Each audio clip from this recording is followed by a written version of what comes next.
সকাল সকাল উঠলে সব কাজ সকাল সকাল সারা যায়, আর তার মধ্যে না মনটাও বেশ একটা ভালো লাগে। আর দেরি করে উঠলে না কাজের এতটাই চাপ থাকে, মনে হয় কোন কাজটা করি কোন কাজটা ছাড়ি। সকালবেলা টিফিন পর্যন্ত হয়ে গেছে, এবার দুপুরে রান্না করছি। এখন ঘড়িতে বাজে 11:45। রান্নাটা সকাল সকালই চাপিয়ে দিলাম, তার কারণ হচ্ছে আজকে মামসোনার নাচের ক্লাস আছে, তাই আজকে রান্নাটা তাড়াতাড়ি করে নিচ্ছি। মামসোনার যেদিন নাচের ক্লাস থাকে না, সেদিনকে যদি একটু সকাল সকাল রান্না করতে পারি তো খুব ভালো হয়। আর না হলে কী হয় বলো তো, ওই খেয়ে উঠেই তাড়াতাড়ি করে ওইভাবে বেরিয়ে যেতে হয়, একটু রেস্ট হয় না। আজকে যেহেতু হাতে টাইমটাও ছিল, সকাল সকাল সব কাজ সেরে নিয়ে দুপুরে রান্নাটা বসে দিয়েছি। তার সাথে সাথে এই যে রাতের খাবারটাও একটু বানিয়ে রাখলাম। আগের দিনই মাছটা এনেছিল। আগের দিন যে ভোলা মাছ রান্না করেছিলেন না, ভোলা মাছ আর এই গাঙের মোরলা। গাঙের মোরলাও বলতে পারো, অনেকে সমুদ্রের মোরলাও বলে।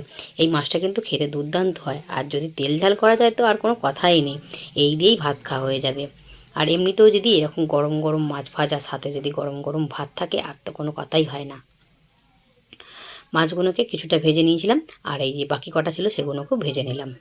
তাড়াতাড়ি যাতে রান্না হয়ে যায় তার জন্য আমি মাছ ভাজাটা চাপিয়ে দিয়ে সবজিগুলোকেও কেটে নিয়েছিলাম। মাছ ভাজাগুলোকে নামিয়ে নিয়ে আলুগুলোকে এই যে ভেজে নিয়েছি। আলু, ডাঁটা আর বেগুন একসঙ্গে ঝাল করব।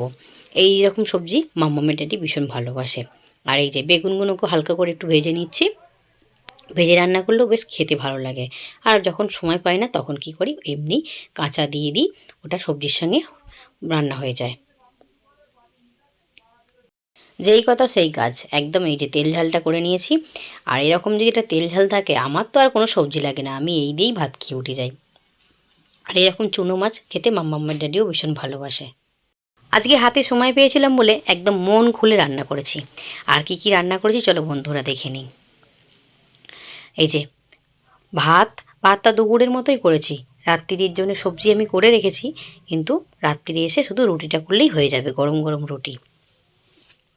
এদিকে বানিয়েছি ফুলকপি, আলু, শুকনো লঙ্কা, জিরে ফোড়ন দিয়ে। আর তার সাথে কিছুটা মাছ ভাজা উঠিয়ে রেখেছিলাম।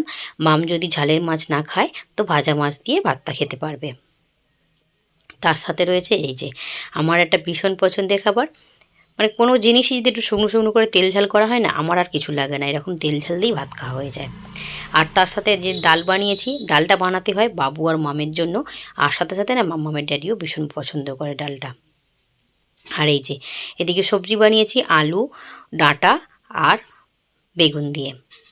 আর রাত্রির জন্য বানিয়েছি তরকাটা, আমাদের বাড়িতে কেউ পছন্দ করে না, কিন্তু মুসুর ডাল দিয়ে যদি এইভাবে ডিম দিয়ে একটা সবজি বানানো যায় তাহলে কিন্তু ভীষণ খুশি হয়ে খায়।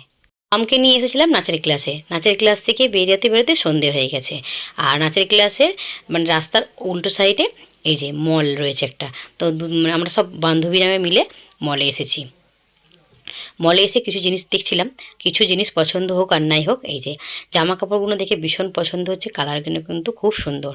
আর আমি আমার বান্ধবীকে বলছি, তুমি একটুখানি জামা কাপড়গুলো একটু ধরে দাও, আমি একটু ভিডিও করি। জামা কাপড়ের কোয়ালিটিগুলো ভীষণ ভীষণ ভালো, আমার তো ভীষণ পছন্দ হয়েছে। জামা কাপড় তিনতলায় দেখছিলাম, তিনতলা থেকে এবার দোতলায় এলাম, দোতলায় দেখছি সাবান টাবান রয়েছে। সাবান তো আমাদের দোকানে রয়েছে, তাই জন্য আর দেখলাম না। আর চলো, অনেকটা রাতও হয়ে গেছে, আমরা বাড়ি চলে যাচ্ছি। আর আজকের মতো ব্লগটাও আমি এখানে শেষ করছি। ভালো লাগলে লাইক দিয়ে পাশে থেকো, সকলে ভালো থেকো, সুস্থ থেকো।